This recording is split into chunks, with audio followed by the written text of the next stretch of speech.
Pour la réalisation de la projection du pont et du méniscage de la face, je vais utiliser donc cette plaque de méniscage. Je viens positionner donc ma monture en réglant ici la hauteur du pont à la bonne hauteur. Et je viens refermer ma plaque en vérifiant que mon alignement des tenons est bien sur une même horizontale. Le réglage au niveau de la plaque étant réalisé, je vais maintenant chauffer ma face de monture à l'aide d'une chaufferette pour atteindre la température de ramollissement, c'est-à-dire un moment où mon plastique va perdre son élasticité. Et ensuite, je viendrai procéder à mon méniscage de face.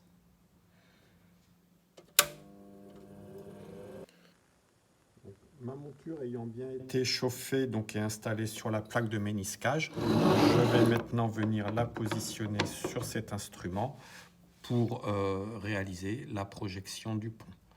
Il faut faire attention, ici on est avec un bras de levier, c'est-à-dire que la force qu'on exerce est relativement importante et donc il va falloir régler sa force en fonction de l'importance de la projection du pont que l'on souhaite obtenir.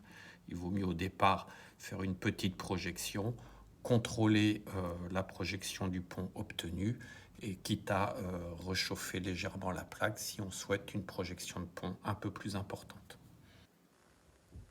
Voilà, ici ma monture a été donc chauffée et la projection du pont a été réalisée avec un léger méniscage de face.